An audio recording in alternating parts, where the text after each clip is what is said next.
ऐसे लोगों की बातें ना सुने, यार ये तो छवि है, ये तो बस नहीं। हमारे साक्षात भगवान है, परम ज्ञानी श्री राधा बाबा जी सामने ठाकुर जी की छवि रखते। कैसे कैसे आजकल कलयुगी भाव प्रकाशित हो रहे।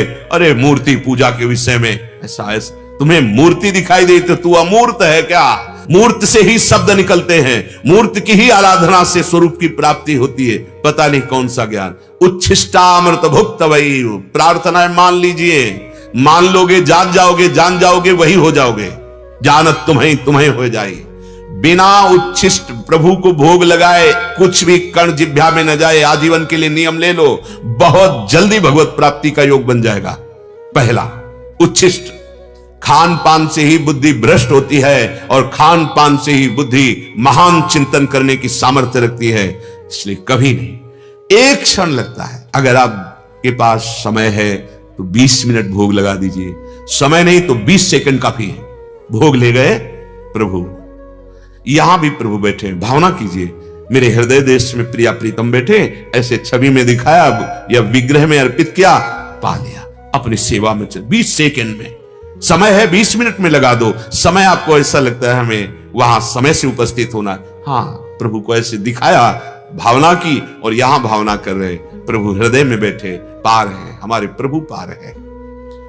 चरितम श्रणवस्तवैव, हमारे कान भगवत चर्चा सुनने का नशा बना ले। 30 मिनट, 1 घंटा, ऐसा समय होना चाहिए 24 घंटे में जिसमें आप धैर्य पूर्वक सत्संग सुन सके। सुनने से भक्ति बहुत जल्दी बढ़ती है। सही पूछो तो शरणागति, सतमार्ग की जानकारी और पुष्टता और चलना, ये सब बातें केवल सुनने से ही होने लगती है। शरणागति भी श्रवण से ही होती। श्रवण सुजस सुनि आयऊ प्रभु भंजन भवभीर, त्राहि त्राहि आरति हरन शरण सुखद रघुवीर। पर बड़ी कृपा से शुद्ध सत्संग मिलेगा। जब भगवान की कृपा होती तो केवल तस्मात् शास्त्रम प्रमाणम थे, शास्त्र प्रमाणित चर्चा होनी चाहिए। मनमानी उसकी अर्थ व्याख्या कर देना या वासना से प्रेरित होकर के उसको टेढ़ा मेढ़ा करके और दिशा में ले जाना, उसमें तो फिर चिंतन में बाधा आ सकती है। लेकिन शास्त्र प्रमाणित बात हो और शास्त्र प्रमाणित उसकी व्याख्या हो, वो हमारे जीवन को बहुत जल्दी परमार्थ में पहुंचा देती है। चरितम श्रणवस्तवैव, हमारे कान भगवत चरित्र, भगवत सिद्धांत सुनने का नशा कर ले। जिस दिन सत्संग न सुने उस दिन ऐसी आपकी दशा होनी चाहिए जैसे अफीम खाने वाले को यदि ठीक समय पर अफीम ना मिले तो वो व्याकुल हो जाएगा। ड्रग्स वाले को ड्रग्स ना मिले, व्याकुल हो जाएगा। नशेबाज का जैसे नशा ना मिले वो व्याकुल हो जाता है, ऐसे हमारा नशा हो जाए सत्संग। अगर हमें सत्संग न मिले, संत दर्शन न मिले, संत संग ना मिले, तो ऐसा लगना चाहिए हमारा आज का दिन बड़ा अभाग्य युक्त रहा। आज हमें संत दर्शन नहीं मिला, आज हमें संत संग नहीं मिला, क्योंकि भगवत पावन चरित्र और सिद्धांत भगवत प्रेमी महात्माओं के ही मुख से सुनने का आदेश है। प्रथम सुने भक्त मुख भगवत बानी। भगवत ऋषि जी कहते, जब ये महाभागवत जन शास्त्र के वाक्यों को अपने अनुभव से मिलाकर बोलते हैं और निष्काम होते हैं, तो वो वाक्य जबरदस्ती हमारे अंदर चढ़ बैठते हैं बुद्धि में और हमको सतमार्ग की तरफ ले जाते हैं। इसलिए चरितम श्रणवस्तवैव, भगवत चरित्र सुनने का व्यसन बना ले। अगर आपको कहीं ऐसा संयोग नहीं मिलता तो आप अपने घर में बना ले, अपने ठाकुर जी को श्रोता बना ले और आप हो जाएं प्रवक्ता। श्रीमद् भागवत को संस्कृत नहीं आती तो हिंदी से सुनाओ, भगवत चर्चा सुनाओ ठाकुर जी को, बहुत प्रसन्न हो जाएंगे। जैसे सूत मागध बंदी जन राजा को यश सुनाते हैं उसका, तो वो प्रसन्न हो जाता है और वो कुछ भेंट देता है। ऐसे जब हम ठाकुर चर्चा ठाकुर जी को सुनाते हैं तो अपने चरणों की प्रेम लक्षणा भक्ति रूपी अमोघ भेंट प्रदान कर देते हैं ठाकुर जी। जरूर पहला नियम, घर में ठाकुर जी विराजमान करो, बिना भोग लगाए कुछ खाओ पियो मत। कुछ ऐसे जन हैं ठाकुर जी के आगे चिरौरी रख दी एक कटोरी में और एक पानी छोटे से गिलास में। अब वो रखा है, जब तक भगवान की प्रेरणा नहीं होगी तब तक वो रखा रहेगा। आप हलवा बना के कॉफी चाय, ठाकुर जी को चिरौरी वो बहुत चतुर सिरोवड़ी देख रहे, सब जान रहे। नहीं भाई, तुम्हारी जबान में नहीं जाना चाहिए बिना भोग अर्पित के। अगर ठाकुर जी को चिरौरी तो तुम भी चिरौरी पाके ही जाओ, तब तो तुम्हें माने कि ठाकुर जी विराजमान किए हो। भाव उनको चाहिए, भाव नहीं तो फिर बात नहीं बनेगी। साक्षात प्रभु विराजमान है, जय बार उनके सामने से निकलो, ऐसे देख के ऐसे झुको, मेरे स्वामी मेरे स्वामी। हाँ, समय समय पर जो सेवा, जैसी ऋतु वैसा भोग। अरे देखो, बड़े कृपालु हैं। आप समझते होंगे कि वो देख नहीं रहे, वो पा नहीं रहे, वो हमारी चेष्टाओं को नहीं देख, नहीं, एक एक सेकंड का हिसाब होगा, विश्वास कर लीजिए। असत है तो असत का होगा, सत है तो सत का होगा, ये व्यर्थ नहीं जाएगा। आप चिंता मत कीजिए, समय आने दो, जब हिसाब खुलेगा तो माला माल हो जाओगे। भाव कोई बहुत जल्दी ग्रहण करते हैं। एक बार चोखा मेला जी महाराष्ट्र के ठाकुर जी के घर में भोग लगाने के लिए सब्जी लेने जा रहे थे। रास्ते में देखा एक ठलिया में बहुत बड़े बड़े केला, बहुत सुंदर लुभावने। एकदम मन में आया कि ये तो विट्ठल भगवान के लिए बहुत सुंदर रहेंगे, प्रभु पाएंगे तो बड़ा सुख मिलेगा। सारे के सारे जो पैसे थे वो दिए, भाई इसके केला दे दो, केला दे, गमछा में बांधा और मंदिर गए। पार्षदों से कहा, आवाज दूर से लगे, भाई ये केले ठाकुर जी को पवा दो। भगवत प्रेरणा लीला बिहारी ठाकुर जी है, तुम्हारे केले ठाकुर जी नहीं पाएंगे। और तिरस्कार जैसे शब्दों से ऐसे करके ठाकुर जी की तरफ देखा और कहा, बड़े लीला बिहारी, हमारे अंदर तो कहते हो हम ये केले पाएंगे तो हम खरीद के लाए, अपने पार्षदों से धक्का देकर बाहर करवा रहे हो। वापस हो गए, केले लेके घर में गए, दरवाजा बंद कर लिया और प्रणय कोप में हो गए कि हमको ये बात आपकी, हम गुस्सा भी तो करेंगे, किससे करेंगे? जब हमारे प्रभु ही है तो प्यार भी उन्हीं से करेंगे, गुस्सा भी उन्हीं से करेंगे, सब सार्थक हो जाते हैं। काम क्रोध लोभ मोह मद मत्सर सब, हमारी कामना भी इन्हीं से है, हमारे क्रोध भी इन्हीं से, हमारा लोभ भी इन्हीं से, हमारा मोह भी इन्हीं, हमारा अहंकार भी इन्हीं से है। इन्हीं से हमारा गर्व है। ये हमारे स्वामी, हम इनके सेवक, ये हमारा गर्व, हम श्री श्यामाजू की बल अभिमानी। सारे दोष परम पावन प्रेम में हो जाते हैं। वो प्रेम कोप में हो गए। आपको पाना नहीं था तो प्रेरणा क्यों की? अगर प्रेरणा करके बुलाया तो फिर आपने पाया क्यों नहीं? फिर हमें हटवा क्यों दिया? नहीं, अब नहीं जल पिएंगे न भोजन पाएंगे। नहीं, ऐसे प्राण किस कार्य के जो आपकी सेवा में नहीं आए? नहीं प्रभु, आप नहीं, आपने ठीक नहीं किया। आपने प्रेरणा की, केला मंगाए और आपने पाया नहीं, और तिरस्कृत ऐसे भाव से, नाथ मुझे बिल्कुल अच्छा नहीं लगा, अब मैं इस देह को ही नहीं रखूंगा जो आपकी सेवा के योग्य नहीं। उधर जब संध्या काल में आरती हुई, भोग लगा, शयन हो गया, बाहर से बड़े बड़े ताले लगा दिए गए मंदिर। ठाकुर जी महाराज के लिए कौन सा ताला होता है, कौन सा दरवाजा होता है? तो सर्वव्यापी परम सर्व सामर्थ्यशाली कर तुम अकर तुम मन था कर तुम। दरवाजा खटखटाया चोखा मेला जी का, भगत जी खोलिए दरवाजा। वो शब्द ही ऐसे अमृतमय थे कि ये पूछ ही नहीं पाए कौन। जल्दी से दरवाजा, सामने देखा है इंद्रनील मणिकांत कोटि कंदर्प दमनी सौंदर्य, और वो करुणा में नेत्र मानो कृपा की वर्षा हो गई। उनके तो होश ही गुम हो गए, सुध ही चली गई एकदम। प्रभु अंदर है, हाँ, और गोद में बैठे, पवाओ केला पवाओ, भगवान को केले पवा। सब नहीं पाएंगे, कुछ ले जाएंगे, रुक्मिणी जी के लिए ले। पार्श्व में ही विट्ठल भगवान के रुक्मिणी जी भी विराजमान है, माता, तो ले जाएंगे। अपने पीतांबर में केले लिए और बोले, ये कभी मत सोचना कि हम तुम्हें प्यार नहीं करते, बहुत प्यार करते हैं तुम्हें। उनको ऐसा भ्रम हो गया होगा, उसका हम उनको दंड देंगे, तुम चिंता ना करो। बहुत दुलार किया ठाकुर जी ने चोखा मेला जी का। आगे रुक्मिणी जी को केले दिए, पाए, और पूरे आंगन में मंदिर के छिलके फेंक दिए और दरवाजा अंदर से बंद मंदिर का। अब सुबह जय हो, जय जयकार हुई दर्शन के लिए, चाबी लगाया, ताला खोला, दरवाजा अंदर से बंद। अब परेशान, अंदर से कौन दरवाजा बंद कर सकता है बिना ठाकुर जी के? बहुत विनय की, स्तवन किया, बहुत रोए, प्रभु मुझे पता नहीं चल रहा मेरे से चूक क्या हो गई, प्रभु आपके बिना हम सब नहीं जी सकते। शास्त्रों भक्त दर्शन के लिए खड़े। प्रभु ने कहा दरवाजा तब खुलेगा जब तुम पालकी लेकर जाओ, चोखा मेला जी को पालकी में बैठा लो, वो आके दरवाजे पे बोले कि दरवाजा खोलो तो हम अंदर से खोलेंगे। अब तो प्रभु आज्ञा पेल श्रुति गाई, प्रभु आज्ञा जेहिका जस आई, सोते भांति रहे सुख लाई। जो प्रभु की आज्ञा का उल्लंघन कर दे वो दास कैसा। तत्काल पालकी सजाई गई। चोखा मेला, अरे चोखा मेला जी ने कहा मुझे अधम के लिए बोले, अब कुछ नहीं, पकड़ के उठाया, पालकी में बैठाला, राम कृष्ण हरि जय विठला विठला कीर्तन करते हुए आए। चोखा मेला जी से हाथ जोड़कर कहा क्षमा कर दो, हम नहीं जानते थे आप इस कोटि के महान भक्त हैं, आप आवाज लगाओ। जब आवाज लगाई तब प्रभु ने अंदर से दरवाजा खोला, देखा छिलका आंगन में पड़े हुए हैं। फिर चरणों में सब ने चोखा बेला जी के प्रणाम किया कि हम आपके भाव की ऊंचाई को नहीं जान पाए। हमारे प्रभु पदार्थ नहीं पाते, भाव पाते। ये भाव बन जाए। हम बाजार में जा रहे हैं, ये चीज हमारे श्री जी के लिए बहुत अच्छी है, ये ठाकुर जी के लिए बहुत अच्छी रहेगी। जो हमारा प्रिय है उसका हम चिंतन करें। एक बार श्री कृष्णदास जी महाराज आगरे में घूम रहे थे, देखा गरम गरम जलेबी बन रही थी, एकदम ललचा गए।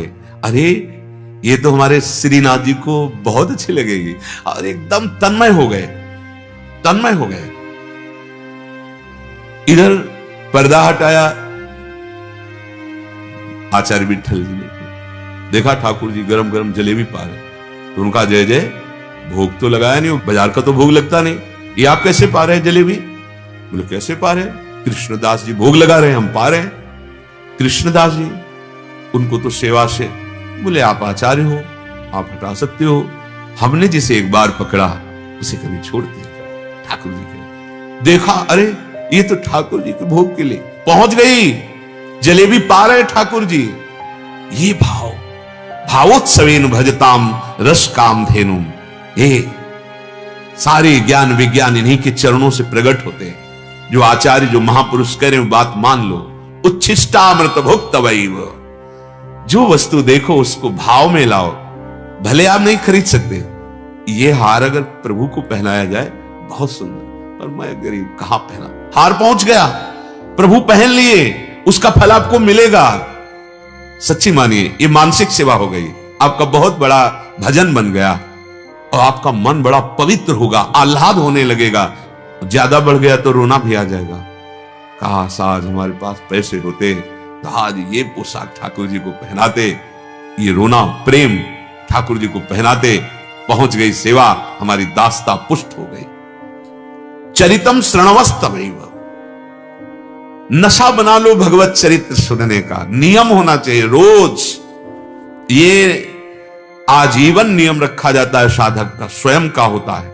किसी एक आदर्श महापुरुष के वचनों का नित्य औषधि की तरह पान करना, ये जीवन में रहा है। संन्यास मार्ग में पूज्यपाद उड़िया बाबा के वचन, कहीं भी कैसे भी वैराग्य से, पर उनका ग्रंथ साथ, उनके बिना जीवन अधूरा। रोज एकांत, जहां उनके सूत्र पढ़ो, एक नशा सा चढ़ा, एकदम मतलब वैराग्य की प्रतिपल नवीन स्थिति। जब भक्ति मार्ग में चले तो पूज्य भाई जी से हनुमान प्रसाद पोद्दार जी के वचन, और जब इस रसधाम वृंदा विपिन में तो पूज्य परम पावन करुणा वरुणालय श्री जी स्वरूपा सदगुरुदेव भगवान के वचन। बिना महापुरुषों के आदर्श वचनों के यात्रा ये पूर्ण नहीं होती। एक अपने जीवन में आदर्श होना चाहिए कोई महापुरुष, और उनके वचन औषधि के समान हमें रोज श्रवणेंद्रिय द्वारा पान करने चाहिए। स्मरण ये बहुत बड़ी वस्तु है। अपने आराध्य देव का मधुर मधुर स्मरण, माला जप कहा जाता है, ऐसे कीर्तन कहा जाता है। स्मरण होता है याद। जैसे जो बहुत प्रिय होता है उसकी जो अंतर से याद आती है उसे स्मरण कहते हैं, स्मृति। गीता जी का फल यही प्राप्त हुआ अर्जुन जी को, नष्टो मोहा स्मृति लब्धा। स्मृति ये बहुत बड़ी बात होती है। कहीं भी बैठे, खड़े, उठे, चल रहे, फिर रहे, खा रहे, पी रहे, प्यारी जी की स्मृति है। प्यारी जी की रूप माधुरी, यहां तक पहुंच नहीं हुई तो राधा नाम, हमारी स्मृति में बच जाए। हरि स्मृति सर्व विपद विमोक्षणम। यदि प्रियालाल की स्मृति हो रही, राधा नाम की स्मृति हो रही, हरि की स्मृति हो रही, कौन सी ऐसी विपत्ति या दुख है या प्रतिकूलता है जो हमारे हृदय को क्षुभित कर सके, शोकित कर सके, क्योंकि हरि स्मृति चल रही है, स्मरण। और पादाम्भोज रजस्तवैव, आपके चरणारविंद का ध्यान जितना बने थोड़ी भावना कीजिए, जिसे लौकिक शब्दों में कल्पना कहते हैं। अगर हम कोई लौकिक वस्तुओं की लौकिक विषय में वो जो स्मृति युक्त ध्यान करते हैं उसे कल्पना कहते हैं, और जब हम प्रभु की तरफ करते हैं तो उसे ध्यान कहते हैं, परम पवित्र है। ऐसी भावना करो, प्रियाजू के गोरे चरणारविंद, कैसे सुंदर महावर रचना, कैसे श्री नक्शे कांति प्रकट हो रही, कैसे सुंदर नूपुर है लालजू महाराज के, कैसे इंद्र नीलमणि कांति के सुंदर चरण, कैसी तलवे की लालिमा है, कैसे सुंदर महावर की रचना है, कैसे सुंदर नूपुर धारण किए, गौर वरण सांवल चरण, रच मेहंदी के रंग, तीन तरुवन तर लुटत रहे, रतिजुत कोटि अनंग। अगर थोड़ी भी भावना में झलकने लगे ऐसे थोड़ा भी, तो आप ये समझ लिए बहुत बड़ी हृदय की पवित्रता प्रारंभ हो गई है। एक बार ये गौर वरण सांवल चरण अगर ध्यान में एक बार स्फुरित होने लगे, बस आप देख लीजिएगा जीवन की धारा बदल जाएगी। 1 मिनट थोड़ी भावना करो, 1 मिनट आंख मूंद लो या आंख खुली रहे, गौर वरण सांवल, अपनी भावना के अनुसार वो फिर उतरेंगे चरणारविंद। आप पहले भावना करो, ऐसे गोरे चरणारविंद, ऐसे ललित त्रिभंगी लालजू के सांवले चरणारविंद, ऐसा एक चरण ऐसे रखा हो और एक के अग्रभाग पंजे ऐसे लालजू के चरणारविंद। हाँ, बाया चरण पूरा रखा हुआ है, दाहिने चरण में पंजे केवल ऐसे रखा, प्यारी जू के दोनों चरणारविंद समीप ही विराजमान।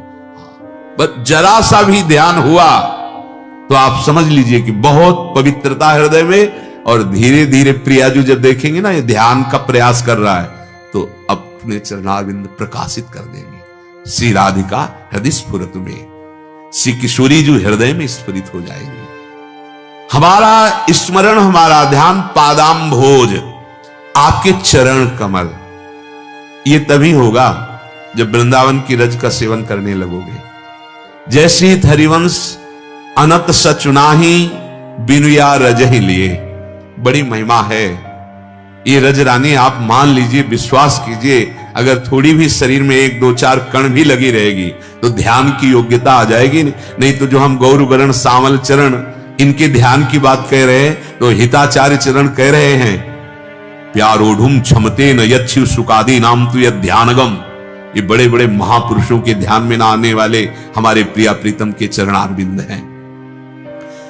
और ये रज चाहे शरीर में लगी रहे, चाहे माथे पे लगी रहे, चाहे सिर पर डाल लो 2 4 कण, ये अमोघ वस्तु है। सद्यो वसीकरण चूर्ण अनंत शक्तिम तम राधिका चरण रेणु मनुष्मरामी। गिरिराज जी की परिक्रमा से रज ले लो, निधिवन से सेवा को जहां मिले, ये 84 कोस ब्रजभूमि प्रियालाल के चरण चिन्हों से चिन्हित है, कहीं से भी रज ले लो। हमारी प्रार्थना मान लो, औषधि की तरह अपनी जेब में रखो, 2 4 कण माथे पे रखे रहो, और हो सके सौभाग्य हो, हिम्मत हो तो तिलक लगा के रखो। हिम्मत इसलिए कि लोक लज्जा, गलत काम करने में लोक लज्जा नहीं लगती, लेकिन कंठी तिलक बांधने में लोक लज्जा लगती है। चलो भाई, शुरुआत तो करो, ऐसे सूखी रज ऐसे माथे पे लगा लो, ऐसे सर पे रख लो। इस रज का प्रभाव होगा, आपको ध्यान धरने की सामर्थ्य मिल जाएगी। नहीं तो ब्रह्मेश्वरादि सुदरूह पदारविंद, ब्रह्मा ईश्वरादि कोटि के जो महाजन हैं उनके भी ध्यान में ना आने वाले हमारी प्यारी जू के चरणारविंद हैं। आपके ही कुंज स्थलियों में हमको भ्रमण करने का सौभाग्य मिले। विचरण कुंजास्तवै वालयान, ये आप वृंदावन आए हैं, बिहारी जू के दर्शन, राधा रमण जू के दर्शन, राधा वल्लभ लाल जू के दर्शन के लिए पैदल प्रार्थना है।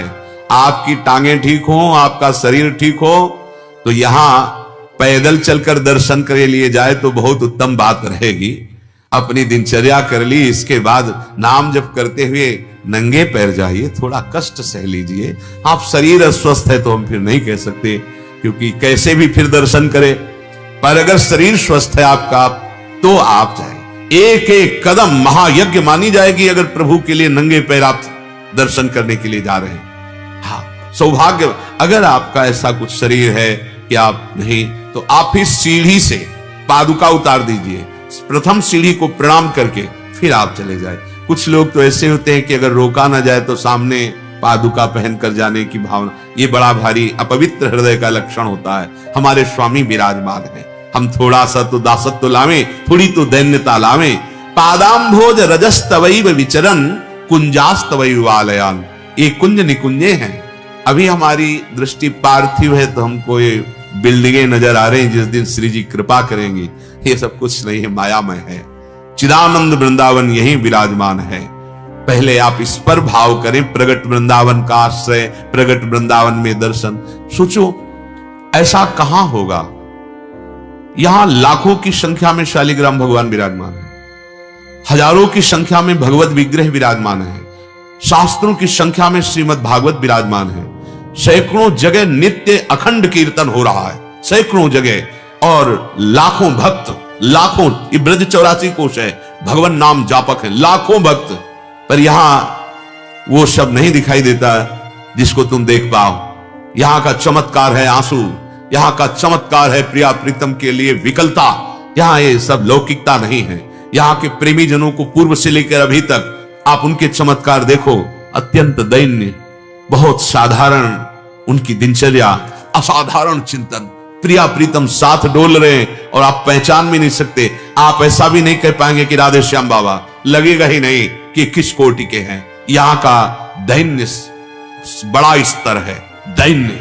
यहां का कोई आपको महात्मा ऐसे नहीं मिलेगा कि किसी भी तरह का ऐसा चमत्कार कि आपको वाह वाह हमारा काम बन गया। यहां एक ही काम बन सकता है, अगर वो महात्मा कृपा कर दिए तो तुम्हारे असत आचरण छूट जाएंगे और भजन बनने लगेगा। प्रियालाल की तरफ तुम चलने लगोगे और दिव्य से दिव्य सबसे बड़ा चमत्कार, मेरे विषयी मन को कोई भगवदानंद में लगा दे। ये यहाँ के महात्माओं से होता है। ब्रजभूमि के महात्माओं का आश्रय दर्शन संभाषण से ये होता है, तुम्हारे मलिन मन की मलिनता दूर करके अनंत जन्मों की बिगड़ी बना दे। प्रिया प्रीतम के नाम में प्रीति, प्रिया प्रीतम के चरणार बिंद में प्रीति। तो धन्य है वो चरण जो इस ब्रज भूमि में आए और यहां घूमे, पैर धन्य हो गए। पादाम्भोज श्री स्वामी जी के चरणों का स्मरण करते हुए विचरण कुंजास्तवैव वालयान, आपकी इन कुंज वीथियों में विचरण करने का सौभाग्य। गायन दिव्य गुणास्तवैव। इस रस जबान में दो इंद्रियां, एक है कर्मेंद्रिय, एक है ज्ञानेन्द्रिय। ज्ञानेन्द्रिय है रसेंद्रिय, तो उच्छिष्टामृत भुक्तवैव। हमारी रसेंद्रिय पावन हो गई, प्रियालाल की रोज जूठन पाते हैं उच्छिष्टामृत। अब इसी में वाकेंद्री, तो कह रहे गायन दिव्य गुणास्तवैव रसदे। आपके गुण कैसे हैं? रसदान करने वाले हैं। हम वाणी से आपके गुणों का गायन करेंगे। बहुत बार प्रार्थना की है, श्याम श्यामा प्रगट, प्रगट अक्षर निकट, प्रगट रस स्रवत अति मधुर बानी। सो जुबानी रसिक नित्य निस दिन रटत, कहत और सुनत रस रीति जानी। ताहि तदि और गाओ न कबहू कछु, प्राण रमि रही हरिवंश बानी। एक कोई पद याद कर लो। हमारे वृंदावन के रसिक शेखर हितजू महाराज, श्री स्वामी हरिदास जी महाराज, श्री हरि व्यास देवाचार्य जी, श्री भट्ट देवाचार्य जी, श्री वृंदावन दास जी, श्री 42 लीला रचयिता ध्रुवदास जी महाराज, सेवक जी महाराज, बड़े बड़े महापुरुष प्रियालाल की दिव्य लीलाओं को देखते हुए लिख रहे। कोई पद याद कर लो, उसी पद को गुनगुनाओ। अगर आप परम सौभाग्यशाली माने जाएंगे यदि पूरी चतुरासी जी याद हो जाए, पर नाम याद हो तो 2-4 पद याद कर लीजिए और गुनगुनाते हुए अपना कार्य कर रहे हैं। जो भी किसानी व्यापार नौकरी, अगर पद गुनगुना रहे, गायन दिव्य गुणास्तवैव रसदे। रसदान करने वाली है प्रियालाल की गुणावली। जैसे जैसे आप प्रियालाल के पदों को गाएंगे तो देख लेना, प्रारंभ में अनुभव नहीं होता, बस गुरुजनों की बात मानकर चला जाता है। जैसे प्रारंभ में तत्काल औषधि असर नहीं करती, वो जड़ से रोग को नष्ट करती है आयुर्वेदात्मक औषधियां, पर हम वैद्य पर विश्वास करके औषधि लेना प्रारंभ कर देते हैं। ऐसे ही हम रसिक जनों की आज्ञा का विश्वास पूर्वक पालन करें, फिर रस का स्वाद आ जाता है। अभी प्रारंभ में पहले हमारे मलिनता, पापाचरण, अनर्थ की निवृत्ति होगी, चाहे नाम जप से हो चाहे लीला गायन से हो। तो प्रारंभ में आप जहां पद गायन करोगे तो मन भाग गया, कौन सी पंक्ति कौन सा पद पूरा हुआ पता नहीं चलेगा, लेकिन गाते रहिए, एक दिन वही मन उन पंक्तियों में डूब जाएगा। आपको दिखाई देगा जो पद में है वही नेत्रों में झलकने लगेगा। विश्वास कीजिए। गायन दिव्य गुणास्तवई व रसदे, हे रसदान करने वाली लाडली जू, आपके दिव्य गुणों का गायन, क्योंकि आपके गुण भी रसदान करते हैं। ये रस स्वरूप है चतुरासी जी। श्याम श्यामा एक एक अक्षर में समाये हुए हैं, तो कौन सा रस बकाया रह गया।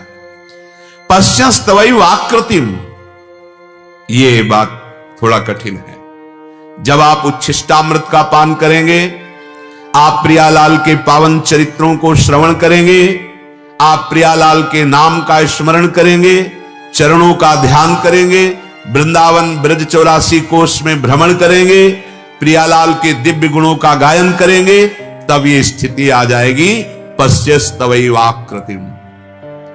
ऐसा रूप हमारे लाडली लाल का है, बस वाणी की सामर्थ्य नहीं है। एक बार अगर भावना में प्रकट हो गया तो हृदय की सामर्थ्य नहीं सह जाए। आचार्य प्रदत्त मंत्र और आचार्य प्रदत्त उपासना हृदय को वैसा बनाती है, नहीं तो ये रस सहने की सामर्थ्य नहीं। अपार सुख, जन्म जन्मांतरों से हम जिस सुख की खोज कर रहे हैं वो इस प्रकृति में नहीं है, वो परमार्थ में है, वो प्रेम में है। हे लाडलीजू पश्यस्तवैव आकृतिम, आपके रूप को देखते हुए हमारा जीवन व्यतीत हो। ध्यान फिर नहीं धरना पड़ता। ओ पिय मूर्ति नयनन बसय तेहि रस रहाय समाय, कैसे बलिहार है उन महाभागवतों के चरणारविंद की, जिनके नेत्रों में उनके आराध्य देव बस गए हैं। बिल्कुल सत्य मानिए, यहां वृंदावन रजरानी की कृपा से, रसिकों की कृपा से ये नहीं होता कि एक बार देखा था बस, नहीं। छिन छिन विहरत संग, एक क्षण के लिए कभी विलग नहीं होते रसिक जन। पांच भौतिक देह दिखाई देती है, अंदर से वो भाव देह से अपने आराध्य देव की समीप परिचर्या में निरंतर रहते हैं। निर्खत नित्य विहार, पुलकित तन रोमावली, आनंद नयन सुधार, यह जो कृपा हरिवंश की। त्रपित न मानत नयन कुंज रंध्र अवलोकितन, यह सुख कहत बने न, यह जो कृपा हरिवंश की। पर ये पश्यस्तवैव आकृतिम उसी को प्राप्त होता है। श्री राधे तनुवांग मनोभिरमलैः सोहम तवै आश्रितः, हे लाडलीजू शरीर से, मन से, वाणी से निर्मल होकर मैं आपका हूं।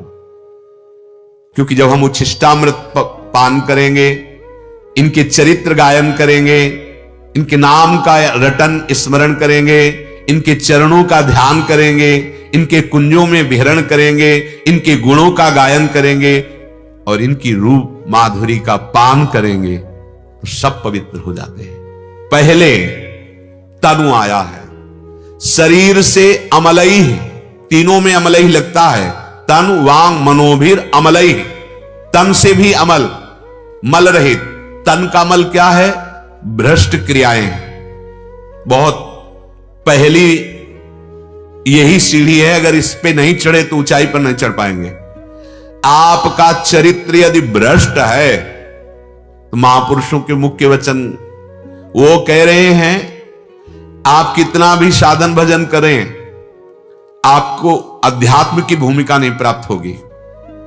करते रहें, जब तक आपके चरित्र का सुधार नहीं होगा तब तक आप ऊंचाई पर नहीं चढ़ सकते। ऐसा नहीं हो सकता कि आप भ्रष्ट आचरण करते रहे और आपकी भूमिका बढ़ रही है। ऐसा कभी नहीं हुआ, किसी का नहीं हुआ। जहां काम तहां राम नहीं, जहां राम नहीं काम। हम अगर कामनाओं में भ्रष्ट होते रहे तो हमारा तन अपवित्र रहेगा, चाहे हम जय बार गंगा स्नान करके आए। एक भगत जी थे, उन्होंने गंगा जी की महिमा पढ़ी। गंगा जी की महिमा का बहुत शास्त्रों में वर्णन किया गया है।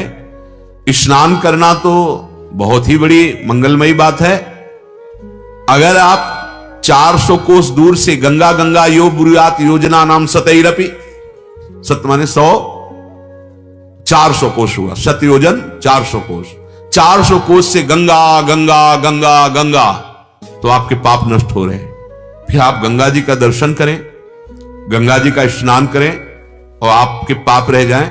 नहीं, पाप की बात हो रही है। पाप प्रवृत्ति तो भजन से नष्ट होती है, ध्यान रखना। पाप की प्रवृत्ति बनी रहेगी। अगर आप गंगा स्नान कर रहे हैं और भजन नहीं कर रहे तो पाप की प्रवृत्ति पुनः पाप करा देगी। तो भगत जी थोड़ा पढ़े लिखे थे तो शास्त्रों में गंगा जी की महिमा पढ़ी, तो रोज गंगा नहाने जाते थे, पर वो वैश्यागमन करते थे। और जब कोई भक्तजन उनसे कहता तो पढ़े लिखे थे, तर्क कर देते। गंगा जी ने सोचा ये मलिन बुद्धि वाला हमारी महिमा को कलंकित कर रहा है। देखो, सतमार्ग में चलने का मतलब सतमार्ग में ही चलना है। ऐसा नहीं कि हम नाम जप कर लिए, थोड़ा दान पुण्य कर लिए और पापाचरण कर रहे हैं। वो एक अलग बैंक है पापाचरण की, वो जमा होगी और ये सुकृत अलग जमा होंगे, दोनों का फल भोगना पड़ेगा। पर गंगा जी या गंगा जी का नाम या जिनके चरणों से गंगा जी निकली उन हरि का नाम, ये दोनों को मिटाने के लिए है। शुभ अशुभ दुर्ग विध्वंस बल तब जयति जयति जग उच्चरे, पाप और पुण्य दोनों नष्ट हो जाए और हम भगवदानंद को प्राप्त हो जाएं, अविनाशी सुख को प्राप्त हो जाएं। तो गंगा जी एक बालिका के रूप में अपने किनारे सीढ़ी पे बैठी एक सफेद चद्दर, उसे गंगा जल में ऐसे धोती फिर रज में ऐसे लपेट देती। स्नान करने भगत जी आए तो देखा अब ये जाए तब हम स्नान करें। गुस्सा आ गया, ए लड़के, जब तुझे धोना ही है तो गंदा क्यों करती है? गंदा करती तो धोती क्यों है? तो उस समय चद्दर गंदी ही थी, ऐसे दिखाया गंगा माता ने और कहा, मूर्ख, ये तेरे लिए है, जो तूने बोला ये तेरे लिए है। देख इस समय चद्दर गंदी है और तू मरेगा इसी गंदी वृत्ति में और तू नरक को प्राप्त होगा। उनके एकदम, यदि तू गंगा स्नान पावन होने के लिए करता है तो फिर वैश्यागमन क्यों करता है? और वैश्यागमन करता है तो फिर यहां क्यों आता है? तेरी यही दुर्दशा होगी जैसी इस चद्दर की है। बार बार अपने को धोता है और बार बार मलिन करता है। देखो, सतमार्ग तुम्हें पवित्र करने के लिए, ना कि पापाचरण बढ़ाने के लिए है। भगवान नाम समस्त पापों को नष्ट करता है। नाम संकीर्तनम यस्य सर्व पाप प्रणाशनम। यदि आप इसका दुरुपयोग करने लगे कि नाम कीर्तन कर लेंगे और पापाचरण, नरक मिलेगा पक्का, क्योंकि आप नामापराध कर रहे हो। ये सतमार्ग के सूत्र, सर्वधर्मान परित्यज्य मामेकम शरणम व्रज अहम त्वाम सर्व पापेभ्यो मोक्षयिष्यामि मा शुचा। अब चलो हम भगवान की शरण में हैं और पाप भी करते जा रहे। नहीं, तुम्हें भयानक दंड मिलेगा, क्योंकि तुम सिद्धांत के विपरीत चल रहे हो। नाम का, शरणागति का या किसी तीर्थ का या किसी पावन पुण्य का आश्रय लेकर जो पाप करते हैं उनकी दुर्गति होती है। ध्यान रखना, ये मार्ग अब लो नशानी अब ना नशे हो। आज तक किया माना, पर मुझे ज्ञान होते हुए भी सही ज्ञान नहीं था। आज मुझे बहुत पश्चाताप है, अब मैं नहीं करूंगा। पक्का आपको दंड नहीं मिलेगा, सारे पाप नष्ट हो जाएंगे। भगवत मार्ग में चलने का आपको उत्साह मिलेगा। तन की पवित्रता है व्यभिचार दोष से रहित हो जाना। गृहस्थ हो तो अपनी सीमा में, विरक्त हो तो अपनी सीमा में। तन की पवित्रता, शास्त्र युक्त कर्तव्य कर्म करने वाले का शरीर पवित्र हो जाता है। तनु अमलई, अगर आप शास्त्र सम्मत कर्तव्य कर्म नहीं करते, आचरण नहीं करते, तो देखो आपको 20 वर्ष बाद भी यही कहना होगा कि मुझे लाभ नहीं मिला। मेरी बात प्रार्थना मान लीजिए, ऐसा लोग कहते हैं आकर के। लाभ तब मिलेगा, घड़े में 2-3 छेद कर दीजिए, आप जल भरते रहिए, कभी घड़ा नहीं भरेगा, वो खाली ही हो जाएगा। चलनी में गैयादू है और दोष दयु को दे, हरि गुरु कहो न मानहि। जब आचार्य गुरुदेव शास्त्र कह रहे हैं ठीक से आचरण करो, यदि आप आचरणहीन रहोगे तो सत्संग, नाम जप, ये सेवा साधना, इसकी जो ऊंचाई है वो आपके अनुभव में नहीं आएगी। तन भी आपका पवित्र होना चाहिए। पवित्र आचरण, आपकी दिनचर्या पवित्र, चाहे गृहस्थ हो चाहे विरक्त। व्यभिचार का कहीं आदेश नहीं दिया गया, दुराचार करने का कहीं आदेश नहीं दिया गया। मनमानी भोजन करना, मनमानी आचरण करना, मनमानी व्यवहार करना, यह आपके पतन का हेतु होगा। आपका शरीर पवित्र हो जाए। एक महात्मा को हमने सानिध्य थोड़ा भी मिला और दर्शन भी मिले, और बड़े बड़े बुजुर्ग संत दर्शन करने जाते थे। 28-30 वर्ष की अवस्था होगी। बचपन से गुरुदेव के सानिध्य में रहते थे और उस समय जब उनके सानिध्य दर्शन हुआ तो केवल पालक का थोड़ा जूस उनके गुरुदेव देते थे और दिन भर मंत्रानुष्ठान और शाम के बाहर बैठते थे। ऐसे लगते थे कैसे तुम्हें साक्षात भगवान, ऐसी दिव्य कांति चेहरे से और नेत्रों में ऐसा प्रेम झलकता था। कह रहे हैं कि शाम के भीड़ महात्माओं की लगती थी दर्शन की, दूर दूर से महात्मा दर्शन कर, कुछ नहीं बोलना, बस करुणा करके। वह 28-30 की अवस्था, यहां देखो तो ऐसा सूर्य जैसी कांति और नीचे देखो तो अस्थिमात्र हुए रहे शरीरा, एक एक हड्डी गिन सकते थे। और गुरुदेव पार्श्व में पद्मासन लगाए बैठे हैं और शिष्य, और जब पता चला तो आश्चर्य की बात, गुरुदेव शिष्य की सेवा कर रहे थे जैसे मां अपने बच्चे की करती है। अपने हाथ से पालक का जूस निकाल के देते थे, वही वो पीते थे। मंत्राकार वृत्ति, तो दर्शन से ऐसा लगता कि भगवान बैठे। सच्ची कह रहे हैं, देखते ही लालच लगता कि एक शब्द ये बोल दे, पर मौन था उनका, बोलते ही नहीं थे। शाम टाइम जब निकलते थे तो गुरुदेव पद्मासन लगाए बैठे, पार्श्व में वैसे बैठे, कृपा करके से जब हेरते तो ऐसा लगता अमृत की वर्षा हो गई। इतना तन पवित्र हो जाता है भजन से। तन और वाणी, ये जो व्यर्थ की बातें करते रहते हैं, निंदा करते रहते हैं, दोष वर्णन करते रहते हैं, अश्लील संभाषण करते हैं, ये सब वाणी की शक्ति को खो दिए। पहले महात्माओं से बड़े बड़े चक्रवर्ती सम्राट क्यों डरते थे? क्योंकि वो अमोघ वज्र उनका वाणी होता था। अगर कह दिया, जैसा कह दिया वैसा ही होगा। क्यों? सत्य बोलते थे, संयम में रखते थे, वाणी का संयम।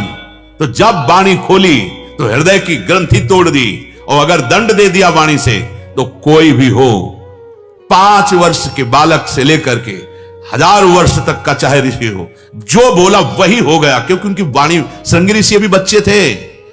महाराज चक्रवर्ती सम्राट परम धर्मात्मा, गर्भ में ही भगवत साक्षात्कार किए हुए महाराज परीक्षित, जा आज के 7वें दिन तक्षक सर्प तुझे डसेगा, तेरी मृत्यु हो जाएगी। हो गई महाराज, कोई काट नहीं सका। सुखदेव जी महाराज आए लेकिन काटे नहीं, भागवत सुनाकर उद्धार किया। बड़े बड़े ब्रह्म ऋषि आए, किसी की ताकत नहीं कि उस बालक की श्राप वृत्ति को टाल सके। आज हमारी वाणी अपवित्र हो गई, जो मनाया वो बोल रहे हैं, जैसे मनाया वैसे बोल रहे हैं, गंदा वर्ताव बोल रहे हैं, दूसरों की निंदा कर रहे हैं। हम श्री जी के हो जाएंगे। अमलई, वांग अमलई, जैसे तन अमलई ऐसे वांग अमलई। पवित्र बोले, मृदु बोले, हितकर बोले, विचार कर बोले, मौन रहें, नाम जप करें, वाणी में शक्ति आ जाएगी। देखो कई बार हमने संबोधन किया है, नेत्र अपने बचा के रखो, इनमें शक्ति है। तुमने अपने नेत्रों की शक्ति खो दी। जो मनाया सो देख रहे, जैसा मनाया वैसा देख रहे, वो मोबाइल में लगे। जिस समय गांधारी जी ने सुना कि मेरा ब्याह धृतराष्ट्र के साथ हो रहा है और धृतराष्ट्र बाह्य नेत्र रहित हैं, अंधे हैं, उसी समय कई परत लगाकर पट्टी बांध ली कपड़े की। अगर मेरे पति संसार को नहीं देखते तो मैं कभी संसार को नहीं देखूंगी। नेत्रों को बंद कर लिया। जब महाभारत का महान युद्ध चल रहा था, गांधारी के कानों में पड़ा कि अब मारा जाएगा दुर्योधन। बड़े बड़े महारथी मार डाले गए। दुर्योधन को बुलाया और कहा, बेटा मैं एक पतिव्रता हूं, आज तक मैंने संसार नहीं देखा। जिस दिन से ब्याह तय हुआ तुम्हारे पिता से, आज मैं अपनी पट्टी खोलूंगी, तो नग्न होकर मेरे सामने आ जा। मेरी दृष्टि पड़ेगी और तू वज्र का हो जाएगा।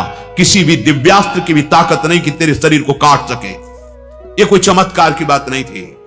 नेत्रों की शक्ति को संचय किया था उन्होंने, नहीं देखा संसार को। जो ही वो चले तो कर तुम अकर तुम अन्यथा कर तुम सर्व समर्थ भगवान जिसके पक्ष में हो, उसकी पराजय कैसे हो सकती है? और जो भगवान से विमुखा धर्म में है, उसकी जय कैसे हो सकती है? वो दिगंबर होके आ रहा था दुर्योधन, भगवान आ गया। महाराज आप ऐसी अवस्था में महल में, वो एकदम, वो मां ने आदेश किया है कि पट्टी खोल करके देखेंगे। छोटे बच्चे हो, मां ने कहा ठीक है, लेकिन यहां तो ढक लेना चाहिए, आपको गुप्तांगों को तो ढक लेना चाहिए। हाँ ये बात तो है, पत्ते ही लगा लो कुछ, ऐसे कमर में लौट गया, ऐसे लगा लिया। गए गांधारी ने पट्टी खोली, उनका बेटा अनर्थ हो गया। ये तुमने क्यों ढक लिया? अब चुप, अब ये नहीं बोल सकते कि सलाहकार कौन था। अब जीवित चुपे तो उनका जा बेटा यहीं से मारा जाएगा, क्योंकि अपनोपरण विशाल भगत को पूर्वोपरण निभाऊं। जिस समय ताल ठोक के कह रहा था नंगा करो द्रौपदी को, बैठा लो यहां, तो भीमसेन ने कहा था कि जंघा तीरी मैं गदा से ना तोड़ूं, महाराज पांडु का पुत्र नहीं कहलाऊंगा। और मन में सुमिरन किया था कि भगवान कृष्ण का दास नहीं कहलाऊंगा। तो अपने दास के वचन की रक्षा के लिए भगवान ने अपने भक्तों की वचन रक्षा भी भगवान करते। अपनोपरण विसार भगत को पूर्वोपरण निभाओ। हम ये बताना चाहते कि हम अपनी शक्ति को ऐसे पानी में बहा रहे हैं। वाणी की शक्ति, श्रवणेंद्रिय की शक्ति, नेत्रेंद्रिय की शक्ति, हस्तेंद्रिय की शक्ति, हर इंद्रियों को नष्ट कर रहे हैं। ब्रह्मचर्य रहकर, अपनी तो आयु इतनी नहीं है, महाराज कश्यप ने 10,000 वर्ष तक ब्रह्मचर्य रहकर फिर गर्भाधान किया तो भगवान गरुण देव प्रकट हुए, अरुण देव प्रकट हुए, जो सूर्य के सारथी हुए। क्या हर शक्ति का नाश। फिर हम चाहते परमानंद, हम चाहते परम सुख, कैसे प्राप्त होगा? तनु वांग, वाणी भी तुम्हारी अमल होनी चाहिए। अमल माने मल रहित। वाणी का मल क्या है? ग्राम्य कथा, विषय कथा, दूसरे की निंदा करना, पर चर्चा, ये बड़ी। मौन रहिए, विचार कर बोलिए, सत्य बोलिए, हित कर बोलिए। और मन भी अमलई। जब मन दूसरों का हित चिंतन करता है, भोगों का चिंतन करता है, तो मलिन हो जाता है। जब प्रभु का चिंतन करता है, सर्वे भवन्तु सुखिना सर्वे सन्तु निरामया, सब आनंदमय रहे, सब निरोग रहे, सब सुखी रहे, मन पवित्र हो जाएगा। प्यारी जू प्यारे जू की शरणागति, तनु वांग मनोभिर अमलई।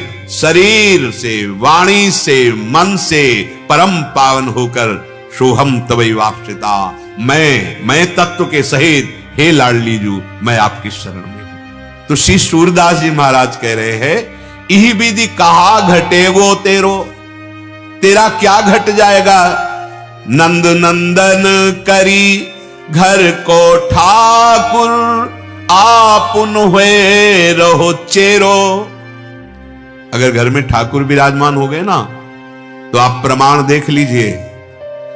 संपूर्ण नगर लंका को हनुमान जी ने अपनी दिव्य दृष्टि से और अग्नि से भस्म कर दिया। जारा नगर निमिषिक माही, एक विभीषण कर गृह नाही। क्यों? क्योंकि भगवान की पूजा हो रही थी, भगवान का नाम जापक महान भक्त रह रहा था। परेशान हमारे घर में कोई चक्कर कर दिया है, कोई टुटका कर दिया है, कोई ऊपरी चक्कर है। नहीं, ऐसे लोग परेशान हो जाते हैं। हम कह रहे हैं ऊपरी चक्कर बैठा लो ना ठाकुर जी को, इनसे बड़ा कोई ऊपरी चक्कर होगा? पूरे चक्कर अनंत ब्रह्मांडों का इन्हीं से चलता है। इनको बैठा लो, अगरबत्ती धूप बत्ती भोग लगाया, आरती नाम कीर्तन। देखो कह रहे हैं, कहा भयो जो संपत्ति बाढ़ी, कियो बहुत घर घेरो। कहूं हरि कथा, कहूं हरि पूजा, कहूं संतनी को डेरो। इही विधि कहा घटे गो तेरो। घर में जब ठाकुर जी विराजमान होते हैं, कोई भी विनायक वहां विघ्न नहीं कर सकता। अनंत ब्रह्मांडों के बादशाह हमारे ठाकुर जी, वो तुम्हारे घर में बैठे हैं। कोई भूत प्रेत पिशाच अग्नि राक्षस बैताल वहां के विघ्न डाल सकता है? किसी की ताकत नहीं। पर हमारी श्रद्धा, हमारी भावना किस कोटि की है, यह देखना पड़ेगा। आपकी जिह्वा पे नाम चल रहा है, किसी भूत प्रेत पिशाच राक्षस की ताकत है आपको स्पर्श कर सके? एक प्रसंग में भाई जी के बताया है, समुद्र के किनारे बैठे भगवान का नाम जप कर रहे थे भाई जी महाराज। सामने देखा एक पारसी वेशभूषा में सफेद पोशाक धारण किए हुए एक वयोवृद्ध खड़े। उन्होंने व्यवहार की जैसी वृत्ति होनी चाहिए मां भागवतों की, वैसा व्यवहार करते कहा कि साहब बैठ जाइए, आप आकर खड़े क्यों हैं? उनका अब हिम्मत पड़ी है, डरना नहीं, मैं आपसे बात करूंगा। तो मैं क्यों डरूंगा आपसे? बोले मैं मनुष्य नहीं हूं। एक बार तो ऐसे मनुष्य नहीं तो कौन सामने खड़ा है? उनका मैं प्रेत हूं। उनका कोई बात नहीं, आप बोलिए आपको क्या परेशानी है? तो उनका बहुत उपाय कर चुका, मेरा कल्याण नहीं हो रहा। प्रेत योनि में भी कई स्तर होते हैं, यद्यपि मैं थोड़ी सुविधाजनक स्तर का प्रेत हूं, पर मेरा उद्धार नहीं हो रहा। फिर चिंतन किया, आप मेरा उद्धार कर सकते हैं, आप मेरा उद्धार कर दीजिए। उन्होंने कहा कि गीता, बोले सब कंठस्थ है, मुझे गीता कंठस्थ है, भागवत कंठस्थ है, सब कंठस्थ है। मुझसे त्रुटि जो हो गई उसके कारण मैं आपको गीता भी सुना सकता हूं। वैसे कहा गया कि गीता का श्लोक तो प्रेत नहीं आएगा, पर प्रेत की भी कई ऐसे ब्रह्म राक्षस होते हैं जो वैदिक मंत्रों का उच्चारण आप बोलिए उनको आपके साथ करते चले जाएं, बहुत कट्टर होते हैं। पर भगवान के प्रेम में जो मतवाले भक्त जन हैं, उन्हीं की सामर्थ्य कि उनको भी परम पावन कर दे। कई ऐसा महात्माओं के, उड़िया बाबा जी एक बार आसन में बैठे हुए थे, बहुत से संत थे, तो किसी का कमंडल ऐसे उठा के पटक दिया गया, किसी का ऐसे। बाबा ने कहा डरो मत, ये अपने कल्याण के लिए एक भयंकर प्रेत आया हुआ है, आप शांत रहिए। बाबा जिस पेड़ के नीचे बैठे उस पेड़, बाबा ने कहा ये सब उपद्रव मत करो, तुम अपने कल्याण के लिए आए हो, देखो हमारा चरणामृत धो और उस गड्ढे में डाल दो और कहा पियो इसको। पीते ही सब शांत हो गए। बहुत जैसे मीरा जी के जय ठाकुर जी की धूप गंध गई, सब प्रेत मुक्त हो गए। कोई भी प्रेत या अनिष्टकारी आपका अमंगल नहीं कर सकता यदि घर में ठाकुर जी विराजमान है। नाम कीर्तन, बोले अगर तुम्हारे पास संपत्ति बढ़ी है, बड़ा घर बनवा ले, एक जगह ठाकुर जी विराजमान कर लिए, कभी भगवत कथा करो अपने घर में, कभी सब मिलकर नाम कीर्तन करो, कभी संतों को बुलाओ, उनकी जूठन वहां गिरे, उनका चरणामृत धो, चरणामृत से कंचो तीर्थ हो जाएगा तुम्हारा घर। जो बनिता सुत जूथ सकेले, है गए विभो घनेरो, सबे समर्पो शूर श्याम को, यह साचो मत मेरो। आपको भगवत प्राप्ति हो जाएगी यदि आप अपने घर में ठाकुर जी विराजमान कर लिए, उनकी सेवा। कभी कभी अगर संत भगवान भगवत प्रेमी महात्मा मिल जाए, आपकी श्रद्धा बने, वहां भोजन पवा दिए, नाम कीर्तन किए, बढ़िया बात बन जाएगी। नहीं तो चाहे जितना बड़ा घर हो, चाहे जितना वैभव हो, चाहे जितने प्यारे परिवार के जन हो, एक दिन वो आएगा कि सबको छोड़ के आपको जाना है। मेरी प्रार्थना मान लो, सूरदास जी कह रहे, तुम्हारा धन वैभव, ये घोड़ा गाड़ी परिवार संपत्ति बैंक बैलेंस, ये सब यहीं रह जाएगा। यदि नाम जप नहीं किया, ठाकुर सेवा नहीं की, संत सेवा नहीं की, भगवत कथा वार्ता में चित्त को नहीं लगाया, तो कुछ भी हाथ तुम्हारे नहीं लगेगा, क्योंकि सत्य है केवल भगवान नाम।